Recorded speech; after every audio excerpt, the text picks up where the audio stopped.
우리 교회 주보에 보면 이런 글이 써 있습니다. 인생의 방황은 예수님을 만나면 끝이 나고, 신앙의 방황, 갈등은 좋은 교회를 만나면 끝이 난다. 우리 교회가 정말 좋은 교회가 되기를 원합니다.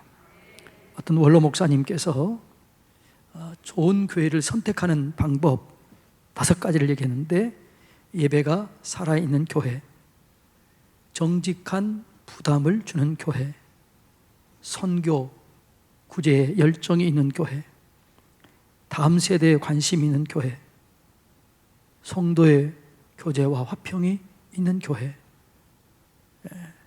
이런 교회를 찾기를 위해서 기도하라, 이렇게 쓴 글을 읽어본 적이 있습니다. 하나님은 우리가 하나님이 기뻐하시는 교회로 세워지기를 원합니다. 오늘 본문에 보면 빌립보 교회 이야기인데, 이 빌립보 교회를 이렇게 얘기합니다. 내가 이 빌립보 교회를 생각할 때마다 감사가 나오고, 이 교회를 기도할 때마다 내 마음속에 기쁨으로 채워진다. 저는 우리 서산 성결교회가 기도할 때마다 감사가 나오고, 생각할 때마다 기쁨과 감사를 주는 그런 교회가 되기를 주님의 이름으로 축복합니다. 그러기 위해서는 이 교회는 3가지 역할을 잘 해야 돼요. 이 3가지 역할을 잘하면 하나님이 기뻐하시는 교회가 되고 하나님의 영광을 나타내게 될 줄로 믿습니다. 첫째는 하나님과의 바른 관계를 유지해야 됩니다. 교회의 가장 큰 사명은 하나님과 바른 관계에 있습니다. 이 하나님과 바른 관계는 예배입니다. 우리 예배를 통해서 하나님과 바른 관계를 갖게 되는 거죠. 그동안 우리는 수많은 예배를 드리면서 예배의 소중함을 잘 몰랐습니다. 함께 모여서 뜨겁게 기도하고 뜨겁게 찬송하고 춤을 추며 노래하는 이것이 그렇게 소중한 것인가를 미처 몰랐습니다. 그런데 여러분, 우리가 함께 하지 못하는 이 시간들을 가지면서 이 예배가 정말 축복이었구나, 이 예배가 은혜였구나, 이런 것을 생각하게 되는 것입니다. 온전하게 예배를 드리지 못하니까 성도님들이 굉장히 힘들어하고 계시더라고요. 어떤 분이 그래요. 목사님, 내가 가정에서도 예배를 드리지만 너무 힘들어요, 그러더라고요. 함께 이렇게 모여서 예배 드리고 마음껏 찬송하고, 지금은 이렇게 2m 다 이렇게 이상 뛰어서 앉아있지만 이 자리가 빈틈없이 가득 채워져서 마음껏 찬송하고 마음껏 기도하고 마음껏 예배하는 이런 날이 속히 오게 되기를 주님의 이름으로 축복합니다. 하나님께서 우리를 창조한 목적을 이사야서 43장 7절에 이렇게 얘기합니다. 내 영광을 위하여 창조한 자를 오게 하라. 내가 그를 지었고 내가 그를 만들었느니라. 하나님께서 우리를 짓고 만드신 목적이 뭐냐 그러면 하나님의 영광을 예배하고 하나님의 영광을 찬송하라는 거예요. 교회의 가장 큰 사명, 이 사명을 감당해야 될 줄로 믿습니다. 저는 이 코로나19 이 시대를 지나면서 예배를 못 드리게 되는데 원망하고 불평하는 생각보다 우리의 예배를 돌이켜보는 그런 시간을 가졌습니다. 우리 교회가 드린 예배, 내가 드린 예배, 우리 성도들이 드린 예배를 주님이 받으셨을까? 이 예배를 통해서 주님 기뻐하셨을까? 혹여나 우리 주님께서 거부하는 예배는 아니었을까? 이사야서 1장에 보면 하나님께서 예배를 받지 않으시면서 이렇게 얘기합니다. 이사야서 1장 12절에 보면 마당만 밟은 그 예배는 내가 받을 수가 없다. 성회와 더불어 악을 행하는 그 예배에 내가 견디지 못하겠다. 그 예배는 내게 무거운 짐이다. 이사야 시대의 그 예배를 주님 받으시면서 내가 견디지 못할 만큼 그 예배가 내게 짐이다, 이렇게 얘기를 했습니다. 말라기서 1장에 보면 내 이름을 멸시하는 제사장들아, 너희가 드린 예배를 내가 견딜 수가 없다. 더러운 떡으로 드리고 눈먼 제물을 가지고 드리고 흠이 있는 것으로 속여서 드리는 그 예배를 드리는 자는 저주를 받을 것이다. 이렇게 얘기를 했어요. 여러분, 우리가 드리는 이 예배가 주님의 짐이 아니라 주님을 기쁘시게 하고 주님의 마음을 시원케 드리는 그 예배가 드려지게 되기를 주님의 이름으로 축복합니다. 주님이 기뻐하시는 예배는 오직 하나님께 영광 돌리는 예배입니다. 그 예배가 오직 하나님께, 하나님을 위하여 드려져야 되는 것이죠. 이런 예배를 주님 받으십니다. 그러니까 주님이 받는 예배는 항상 따라오는 단어가 있다고 그랬죠. 그게 여호와께, 여호와를 위하여 라는 단어가 항상 따라오게 됩니다. 창세기 12장 7절 8절 다 같이 읽습니다. 여호와께서 아브라함에게 나타나 이르시되 내가 이 땅을 내 자손에게 주리라 하신지라 자기에게 나타나신 여호와께 그가 그곳에 제단을 쌓고 8절입니다. 거기서 베델 동쪽 산으로 옮겨 장막을 치니 서쪽은 베델이요 동쪽은 아이라. 그가 그곳에서 여호와께 제단을 쌓고 여호와 이름을 불렀다. 여호와께, 오직 여호와께만 드리는 거예요. 자, 13장 18절 읽습니다.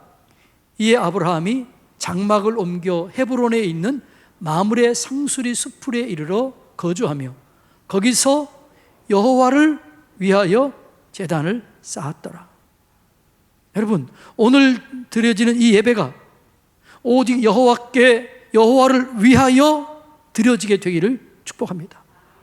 내 유익을 위해서 아니에요. 내 야망을 위해서 아니에요. 오직 여호와를 위하여 드려지기를 원합니다. 근데 주님이 받지 않은 예배가 있다는 거예요. 그 받지 않은 예배는 우상숭배와 같은 예배라는 거죠. 우상숭배는 꼭 따라오는 단어가 있어요. 그게 뭐라고요? 자기를 위하여, 우리를 위하여, 이 단어가 따라와요. 자, 출애굽기 32장 1절 다 같이 읽습니다. 백성이 모세가 산에서 내려옴이 더딤을 보고 모여 백성이 아론에게 이르러 말하되 일어나라, 우리를 위하여 우리를 인도할 신을 만들라. 이 모세 곧 우리를 애굽 땅에서 인도해 낸 사람은 어찌 되었는지 알지 못함이니라. 누구를 위하여? 우리를 위하여 우상을 만들고 우리를 위하여 예배하자. 이 예배는 주님이 받으실 수가 없다는 거예요. 신명기 4장 16절입니다. 다 같이 읽습니다. 그리하여 스스로 부패하여 자기를 위해 어떤 형상이든지 우상을 새겨 만들지 말라. 남자의 형상이든지 여자의 형상이든지 만들지 말라. 자기를 위하여 드린 예배, 이 예배는 주님이 받을 수가 없다는 거예요. 자, 신명기 5장 8절 계속 말합니다. 다 같이 읽습니다. 너는 자기를 위하여 새긴 우상을 만들지 말고 위로 하늘에 있는 것이나 땅 아래에 있는 것이나 땅 밑 물속에 있는 것에 어떤 형상도 만들지 말라라고 말합니다. 그러니까 우상이 항상 자기를 위하여 계속해서 말합니다. 신명기 9장 16절 다 같이 읽습니다. 내가 본즉 너희가 너희 하나님 여호와께 범죄하여 자기를 위하여 송아지를 부어 만들어서 여호와께 명령하신 도를 빨리 떠났다. 자기를 위하여 예배를 드리는 사람은 내게 유익이 되지 않으면 하나님을 떠납니다. 하나님을 부정합니다. 여러분, 그래서 결국은 떠나버리는 거예요. 그런 예배를 주님 받을 수가 없다는 거예요. 하나님이 원하시는 예배는 오직 하나님의 영광을 위해서, 하나님을 기쁘게 하기 위해서 드려지는 예배, 이 예배를 주님 받으신다는 거예요. 오늘 우리 교회 예배가, 우리의 예배가 주님의 영광을 위해서 드려지는 예배로 회복되어지게 되기를 주님의 이름으로 축복합니다. 내 욕심, 내 유익, 내 야망, 내 뜻을 이루기 위한 예배가 아니라 오직 하나님의 뜻을 이루고 오직 하나님께 영광 돌리는 그런 예배가 우리 예배가 되기를 원합니다. 하나님의 영광이 떠난 예배는 더 이상 예배가 아닙니다. 그 예배가 진짜 예배였느냐? 그거를 주님이 받으시느냐 안 받으시느냐, 이 예배는 결정하는 것은 주님의 영광이 임했느냐, 주님의 영광이 떠났느냐, 여기입니다. 내게 얼마나 유익이 됐느냐, 이게 아니에요. 하나님의 영광이 임했느냐, 하나님의 영광이 떠났느냐. 여러분, 우리 교회는 하나님의 영광이 임하는 그런 예배를 드리기를 원합니다. 온전한 예배가 올려지면 하나님의 영광이 임하게 되어 있습니다. 여러분, 사무엘과 그의 백성들이 미스바에서 온전한 예배를 드렸을 때 거기 하나님의 영광이 임했습니다. 오늘 한번 그걸 살펴보길 원합니다. 사무엘상 7장 3절로 4절 다 같이 읽습니다. 사무엘이 이스라엘 온 족속에게 말하여 이르되 만일 너희가 전심으로 여호와께 돌아오려거든 이방 신들과 아스다롯을 너희 중에서 제거하고 너희 마음을 여호와께로 향하여 그만 섬기라.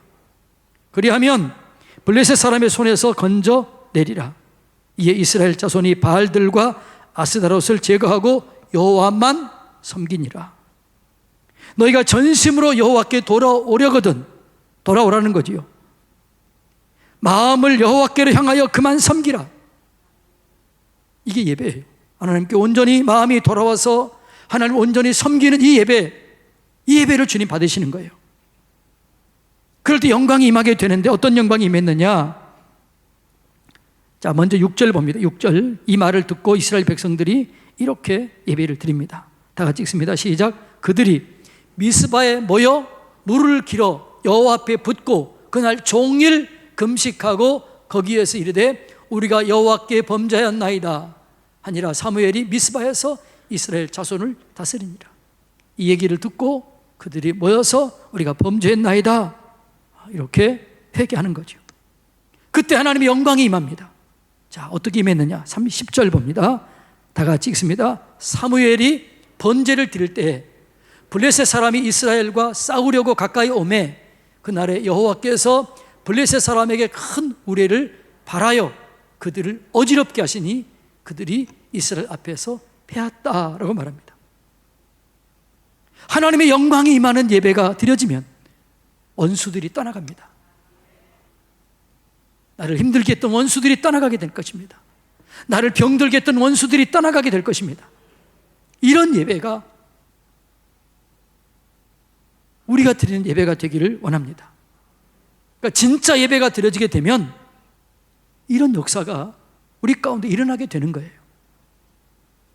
여러분, 오늘 예배를 드리다가 여러분 삶 속에 치유와 회복과 변화가 있게 되기를 축복합니다. 바울과 신라가 찬송과 기도로 온전한 예배를 드렸을 때 거기에도 하나님이 영광이 임했습니다. 자, 어떻게 임했느냐?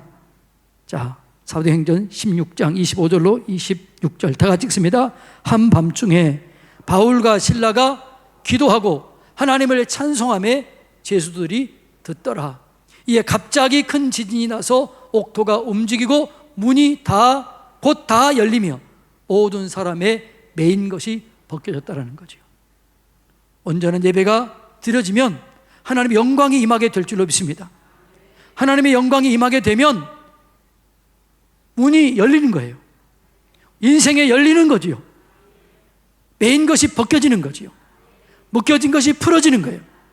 여러분의 인생을 묶고 있는 그 묶임이 풀려지게 되기를 축복합니다. 닫혀있던 여러분의 인생에 열려지는 은혜가 있게 되기를 축복합니다. 어디서?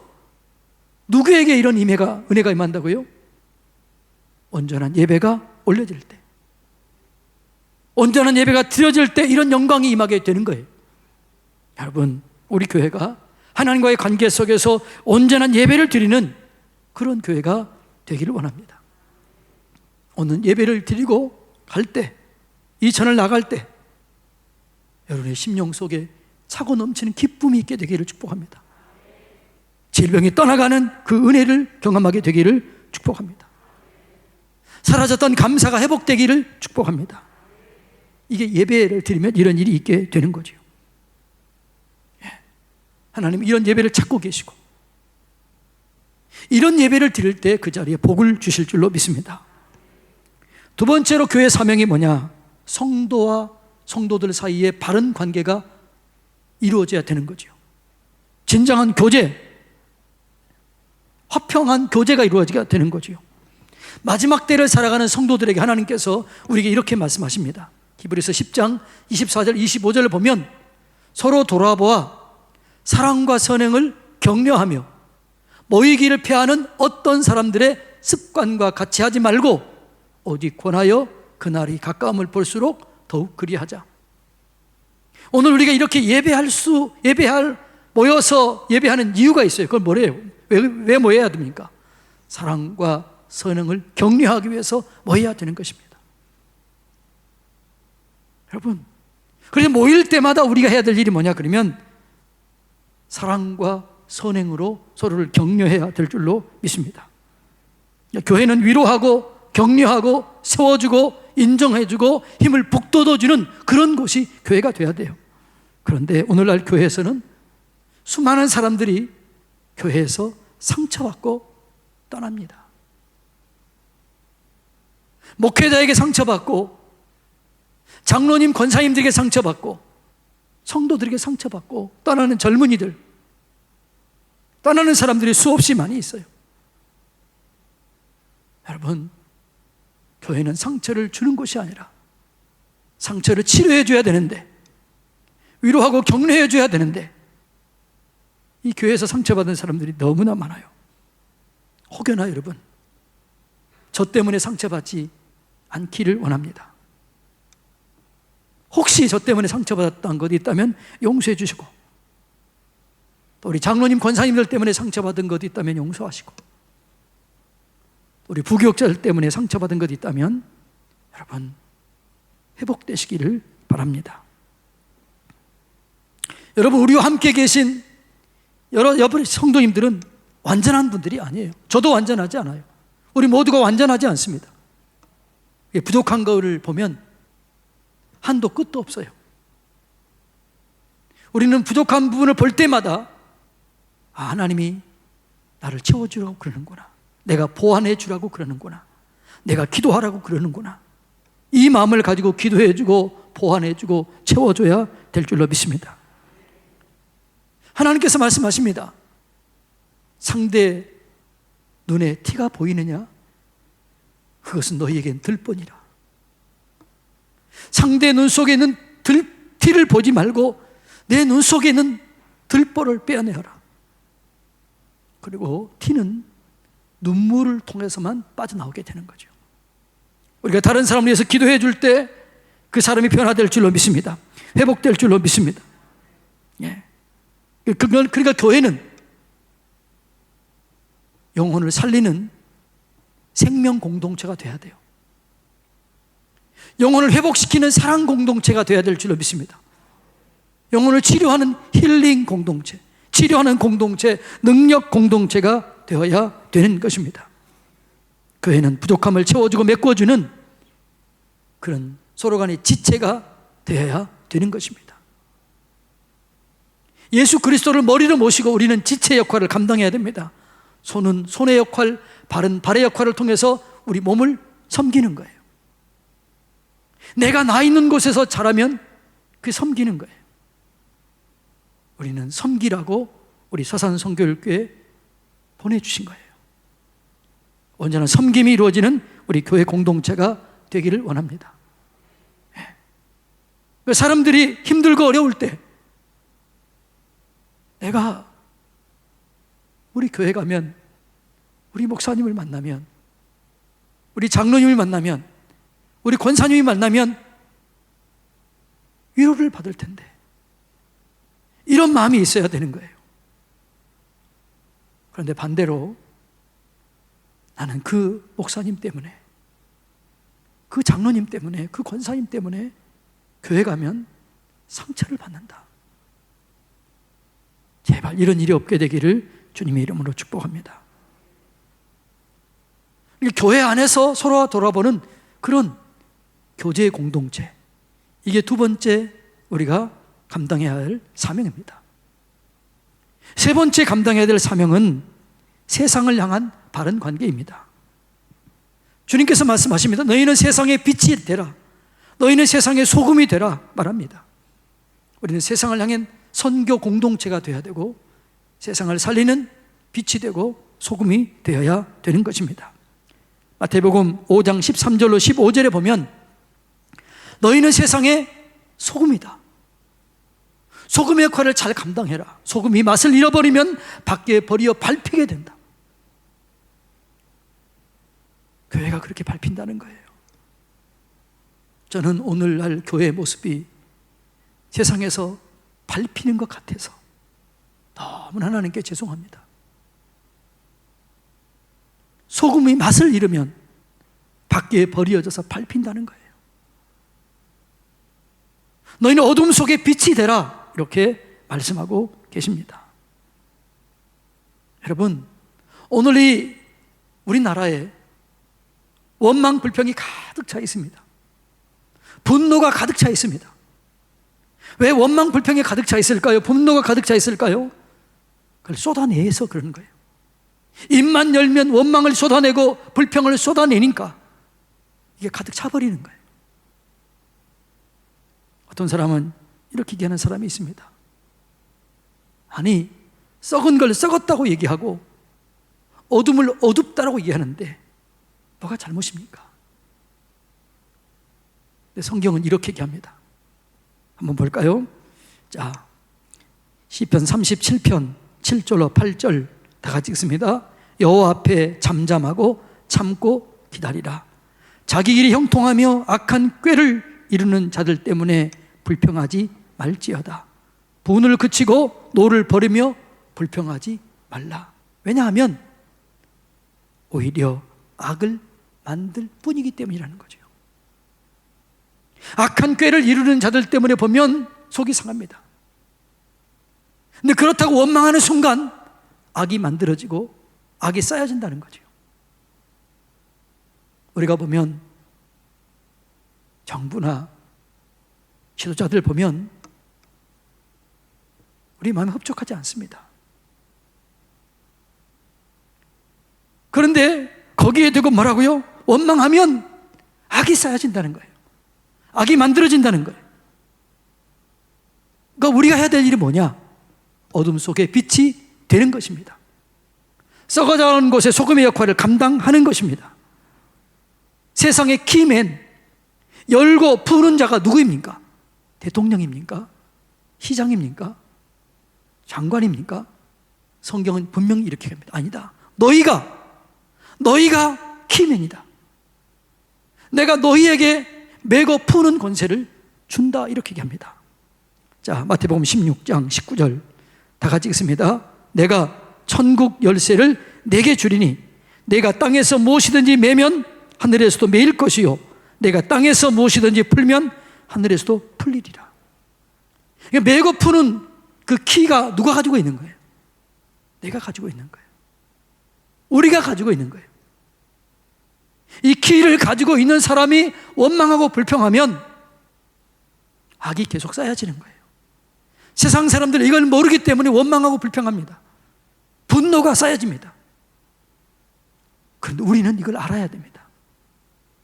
나는 키맨이다.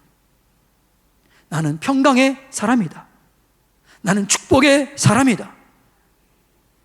나는 이 대한민국을 살리는 사람이다. 메고 푸는 힘이 내게 있다는 거예요.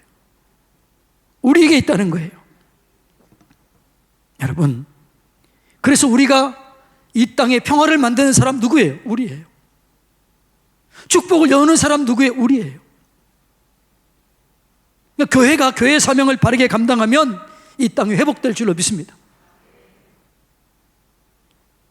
이 땅이 좋았던 때가 언제여서 없었어요. 항상 어려웠었어요. 그런데 좋았던 때는 교회가 빛과 소금의 역할을 감당했던 때였습니다. 좋았던 때는 교회가 정말 세상 속에 그 역할을 잘 감당할 때 그때가 좋은 거예요. 왜냐하면 우리가 키맨이기 때문에 그렇습니다. 이걸 여러분 우리는 깨달아야 될 줄로 믿습니다. 악을 선으로 바꿀 수 있는 능력은 우리밖에 없습니다. 축복을 계속 이어가게 할 사람들은 우리밖에 없습니다. 한번 볼까요? 자, 빌립보서 3장 9절로 11절 다 같이 읽습니다. 악을 악으로 욕을 욕으로 갚지 말고 도리어 복을 빌라. 자, 잠깐만요. 세상 사람들은 악을 악으로 욕을 욕으로 갚아요. 그런데 우리는 뭐라는 거예요? 너희는 도리어 복을 빌라. 이를 위하여 너희가 부르심을 받았으니 이는 복을 이어받게 하려 함이라. 우리를 부르신 목적이 뭐예요? 악을 악으로 욕을 욕으로 갚지 말고 너희는 복을 빌어주는 자들이 되라. 이를 위하여 너희가 부르심을 받았다는 거죠. 10절 읽습니다. 그러므로 생명을 사랑하고 좋은 날 보기를 원하는 자는 혀를 금하여 악한 말을 그치고 그 입술로 거짓을 말하지 말라. 악한 말이 뭡니까? 원망하는 말, 불평하는 말, 험담하는 말, 음란의 말, 음행의 말, 파당의 말. 이게 악한 말이에요. 이걸 그치라는 거죠. 네. 자, 그리고 11절 읽습니다. 악에서 떠나 선을 행하고 화평을 구하며 그것을 따르라. 우리가 구할 건 뭘 구해야 돼요? 화평을 구하라는 거예요. 여러분, 이걸 할 수 있는 사람은 우리밖에 없습니다. 이걸 할 수 있는 사람은 그리스도인밖에 없습니다. 세상 사람들이 누가 이걸 하겠습니까? 대통령이요? 국무총리가요? 이거 못합니다. 이걸 할 수 있는 사람은 저와 여러분밖에 없습니다. 이것을 위해서 우리를 불렀다라고 성경은 말합니다. 그래서 이것이 착한 일이라는 거예요. 이 일을 하라는 거지요. 마태복음 5장 16절 다 같이 읽습니다. 이같이 너희 빛이 사람 앞에 비치게 하여 그들로 너희 착한 행실을 보고 하늘에 계신 너희 아버지께 영광을 돌리게 하라. 여러분, 우리가 하나님께 영광을 돌려야 하는데 그 영광을 돌리는 게 뭐냐? 착한 행실이라는 거죠. 그것은 원망, 불평 대신에 감사하는 것입니다. 축복하는 것입니다. 세워주는 것입니다. 인정해 주는 것입니다. 여러분, 이것이 우리가 해야 될 일이라는 거죠. 사랑하는 성도님 여러분, 우리가 교회입니다. 하나님을 향해, 우리 지체들을 향해, 세상 사람들을 향해 사명을 바르게 감당함으로 하나님의 영광이 임하게 하는 그런 교회, 세상을 살리는 교회, 하나님을 기쁘시게 하는 교회, 그 교회로 우리 교회가 세워지고 우리 교회가 쓰임받게 되기를 주님의 이름으로 축복합니다. 기도하겠습니다.